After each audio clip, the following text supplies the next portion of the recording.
लोग कुरुक्षेत्र पहुंचे और माँ यशोदा नंद आदि जो है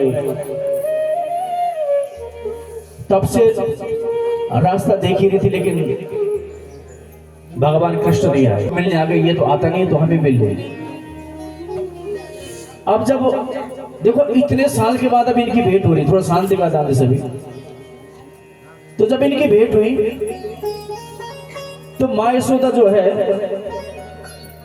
आज भगवान श्री कृष्ण के पास गई।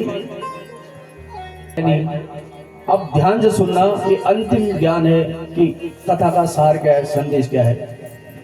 माँ ने बोला कि लाला तूने बोला था कि आऊंगी, लेकिन आऊंगा, लेकिन नहीं आया, और तेरे इंतजार में रोते रोते रोते रोते उम्र तेरे प्यार में तेरे सामने नाचता था। आज के बाद मैं तेरे अंधकरण में प्रविष्ट हो गया। यानी कल हमारे ठाकुर के सार है। अब इस हृदय में भगवान को हमेशा रखना वो किसका कर्तव्य है? आपका। आपने तो पहुंचा दिया, आप संभाल के लिए रख पाओगे तो समझ लें 7 दिन आपके बेकार का। मां अब तेरे हृदय में ही मेरा वास है, तुझे बाहर नहीं दिखूंगा। हम मिलते हैं या नहीं मिलते कोई पता नहीं है। गोपी ने भी पकड़ दिया कि गोविंद तूने तन मन सब चुराया, और जब हम अपने आप को तेरे को सौंप दिया तो तू हमें छोड़कर चला गया। ये उचित नहीं है। भगवान ने बोला सखियों, मैंने तुम्हारे अंदर वो प्रेम की भावना इसलिए जगाई ताकि तुम रोज मेरा चिंतन करते रहो। यही चिंतन तुम किसी और का करते हो, और वही चिंतन, अब 2 चिंतन है, एक खराब व्यक्ति का और एक अच्छे व्यक्ति का। अब तुम तब से जब से मैंने तुम्हें छोड़ा, तुम्हारा रात दिन एक ही तुम्हारे मुख पर नाम है कृष्ण कृष्ण कृष्ण, और कृष्ण कृष्ण जब तक तुम्हारी समस्त वासना क्या हो गई, नष्ट हो गई। और अब मैं तुम्हारे अंतर, यानी जब तुम मुझे भूल ही नहीं पा रहे हो तो मैं तुमसे दूर थोड़ी हूं, मैं कहां हूं तुम्हारे अंदर। हम उसी को तो नहीं भूल पाते जो हमारे अंदर होता है। कितना भी दुष्ट हो, कितना भी निर्मोही हो, कितना भी निर्दयी हो, आप माँ अपने बच्चे को कभी नहीं भूल पाती, चाहे वो बच्चा कितना भी नालायक हो। इस चीज को समझो, जैसे माँ अपने पुत्र पुत्री को नहीं भूल पाती, वो कितना भी दुष्ट निर्दयी नालायक हो, वही भगवान ने कहा कि तुम्हारे अंदर मैंने, क्योंकि ये वास्तविक प्रेम है। शरीर का प्रेम तो का बदलता रहता, हो सकता है इससे शरीर की दूसरे तीसरा ऐसा बदलता है, लेकिन का ये प्रेम ऐसा सकियो कि अब तुम ये तो बोलो ही मत कि तुम अलग है। क्या मैं अलग होता तो तुम हर क्षण हर पल मेरे लिए नहीं रोते। यही प्रेम की पराकाष्ठा है। यहां तक पहुंचना ही शुद्ध प्रेम है, जिसको आत्म प्रेम कहते हैं।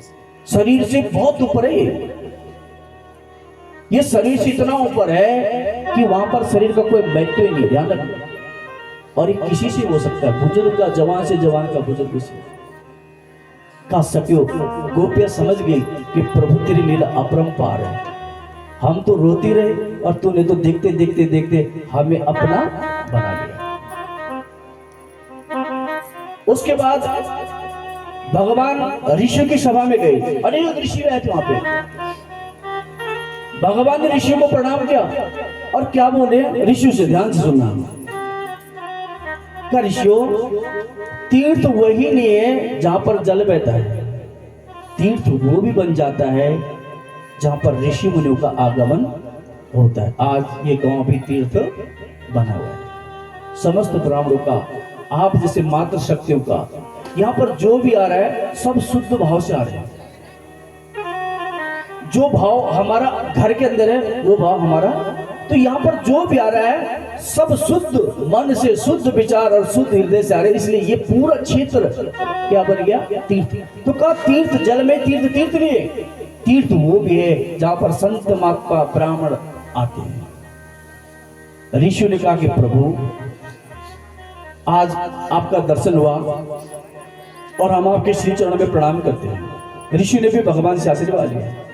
भगवान ने अनेक प्रकार दान आदि दिया। इतने में वसुदेव जी, अब देखो भगवान के पिता है वसुदेव, वसुदेव जी ऋषि के पास गए और ऋषि के चरणों में प्रणाम करते हैं और पूछते हैं कि आप लोग सर्वदेव स्वरूप हो, आप लोगों को मैं नमस्कार करता हूं और आप लोगों को कृपा करके मैं कुछ सुनना चाहता हूं, आप कृपा करके बताइए। तो देखो भगवान के पिता ऋषि से पूछते हैं कि कर्मों के अनुष्ठान से कर्म वासनाओं का अत्यधिक नाश कैसे हो, यानी मोक्ष रूपी फल की प्राप्ति में कैसे हो। जब पिता ऋषि से पूछते तो ऋषि को बड़ा आश्चर्य हुआ कि जिनका पुत्र भगवान वो हमसे पूछ रहे कि मोक्ष रूपी फल कैसे मिलेगा। जब इतनी बात सुनी ऋषि मुस्कुराए, हंसे। इतने में नारद जी ने कहा कि ऋषि हो, ये कृष्ण को अपना पुत्र ही समझते, ध्यान रखिए वसुदेव जी कृष्ण को पुत्र ही समझते थे, उनको नहीं था कि ये साक्षात नारायण है। कहा ऋषि हो, ये अपने पुत्र को पुत्र ही समझते हैं, इसलिए इनको ज्ञान दो। अब ऋषियों ने कहा कि वसुदेव जी आपका जो ये बेटा है ये त्रिलोकी नाथ है, ये नारायण है, आप उसकी शरण जाओ। सब अपने अपने गंतव्य स्थान को गए। वसुदेव जी को दोनों कृष्ण बलराम प्रातः बंधन का याद है। आज जब पिता को पुत्र प्रणाम करने तो पिता पहले ऐसे खड़े हैं द्वार पर और द्वारों खोला तो पिता के हाथ जब भगवान ने देखे तो हाथ छुड़ाए। कहा पिताजी ये कैसे कर रहे, ये क्या बात है। पिता बोल पड़े, आंसू आ गए। क्या बोले कि कृष्ण कृष्ण महायोगिन संकर्षण सनातन जाने वामस्य साक्षात प्रधान पुरुषों। का पिताजी ये क्या। का बेटा अब जोड़ने दे, आज तक तुझे पुत्र ही समझता था, तूने बड़े बड़ों का कल्याण कर दिया लेकिन मैं अपना कल्याण नहीं कर पाया। अब मुझे पता तू त्रिलोकीनाथ है, साक्षात नारायण है, अब मैं भी तेरे शरण हूं, इसलिए मेरा भी उद्धार कर। भगवान कहते कि पिताजी आपने तो समस्त शास्त्रों का समन्वय करके मेरे पास रख दिया, हम तो आपके पुत्री है। का अब मत चल, तूने अपनी माया से मुझे भी घेर रखा था, इसे कुछ कृपा कर। अब भगवान बोले कि पिताजी आपने ठीक पहचाना। का पिताजी मोक्ष रूपी जो फल मिलता है का आप सब इंसानों से प्रेम करो, ध्यान रखना, किसी के अवगुण को मत देखो, सबका सम्मान करो। अवगुण देखना बंद कर दो, गुणों को देखना प्रारंभ कर दो और सत्य का साथ दो, यही मोक्ष का फल होगा। पिताजी समझ गए, मां के पास गए लेकिन मां नहीं मांग पाई। देवकी ने क्या मांगा, 6 पुत्र जो कंस ने मारे थे, तो उनको लौटा दे। पिता तो बोलता कि मोक्ष और मां मांगती है 6 पुत्र। भगवान सुतर लोग में गए, राजा बलि के यहाँ से 6 पुत्र लाए और देवकी को दे दिया। देवकी ने उन पुत्रों को अपना दूध पिलाया और भगवान का जूठा पीकर जो है ये वैकुंठ लोकवासी बन गए। अब सूजी कहते कि इस प्रकार जब माता पिता को भी दे दिया ज्ञान, तो अब भगवान जो है अपने ही घर में काल बनकर रहने लगे। अब भगवान अपने घर में काल बनकर अपने पूरा कुल का नाश कर दे। भगवान ने एक दिन विचार किया, इस द्वारिका में जो मेरी संतान है, जन बल, धन बल, हाथी बल, घोड़ा बल और विशाल वैभव इनके पास है। का यदुवंशियों को बालकों को शिक्षा देने वाले जो शिक्षक थे 33 करोड़ थे। तो अब भगवान को लगा कि इनको कोई मार नहीं पाएगा, इनमें जनबल है, धनबल है, और फिर मेरे नाम का क्या करेंगे, दुरुपयोग करेंगे, इसलिए मुझे इनका भी नाश करना है। और अक्सर निकम्मी संतान माता पिता के नाम को ही डुबोते। तो भगवान ने विचार किया कि मुझे इनका भी नाश करना है, और एक दिन जो है द्वारिका में जो है पिंडारक क्षेत्र में सप्तऋषि है, विश्वामित्र, अत्रि, कर्ण, दुर्वासा, भृगु, अंगिरा, कश्यप, वामदेव, अत्रि और वशिष्ठ एवं नारद। तो ये जब चातुर्मास के लिए वहां आए तो कुछ यदुवंशी बालक खेलते खेलते गए और इन्होंने जो है जामवती का एक पुत्र, उसका नाम है शांबा, इसको स्त्री का भेष साड़ी पहनाई और इसका पेट पे कपड़ा बांधे और उन ऋषियों के बीच में ले गए कि हमारी भाभी है और इसके पेट में जो बालक या बालिका है, आप बताएंगे बालक है या बालिका है? आप तो त्रिकालदर्शी हैं और संत तो त्रिकालदर्शी थे। तो संत बोल पड़े कि तुम आज हमारे साथ मजाक कर रहे हो, इसके गर्भ में न बालक है न बालिका, मूसलम कुलनासिका, इसके गर्भ में एक लोहे की कील होगी, टुकड़ा होगा और उसी से तुम्हारा कुल का नाश। अब जब श्राप दिया तो ये बालक डर गए, घबरा गए, भगवान को नहीं बताया, उग्रसेन को बताया। कपड़े खोले, एक कील का टुकड़ा नीचे गिर गया। कील का टुकड़ा जब नीचे गिरा तो राजा को बताया कि श्राप दिया है, इससे नाश होगा। तो राजा ने उस कील के टुकड़े को एक किसी चीज पर रगड़ा, लोहे को, और रगड़ते रगड़ते रगड़ते रगड़ते उसका पूरा निकल गया। लेकिन अगर आप किसी चीज को रगड़ते हो तो वो पूर्ण नष्ट नहीं होती, एक छोटा सा तिनका रह जाता है। अब जब वो बूरा निकला तो बूरा को समुद्र में फेंक दिया और उसी से सुरकंडा नाम की घास पैदा हुई। अब जब वो घास पैदा हुई तो वो जो टुकड़ा था उसको भी जल में फेंक दिया और एक मछली ने उस छोटे से टुकड़े को निगला।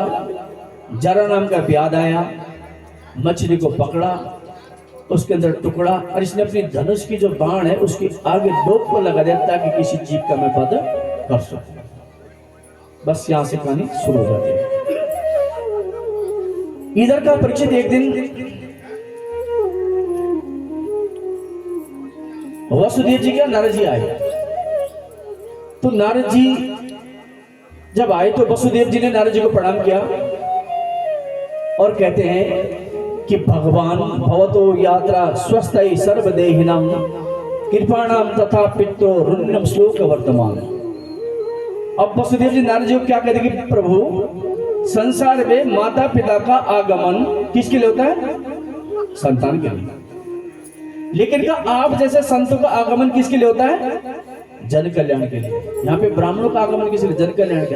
हम क्या करें? केवल जन कल्याण। तो क्या माता पिता का आगमन संतान के लिए होता है? जब आपके जैसे संत महात्मा साधु किसी गांव में किसी क्षेत्र में आते हैं तो वो सबका कल्याण करके जाते हैं। ऋषिवर कि भूतानाम देव चरितम दुखाय सुखाय चा, कि कहा कभी कभार देवताओं की पूजा करने से भी मनुष्य कष्ट प्राप्त करता है।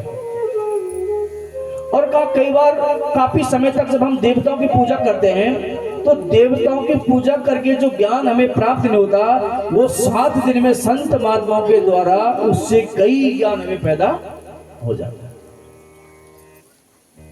तो कहा जो आज आपका आगमन हुआ है वो मेरे लिए हुआ है।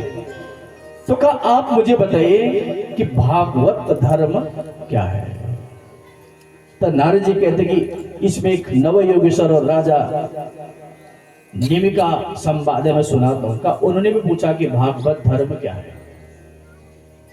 तो कहा वसुदेव जी कि दुर्लभो मानसो देहा देहिनाम क्षण भंगरा तत्रापि दुर्लभे मन्ने वैकुंठ प्रिय दर्शन।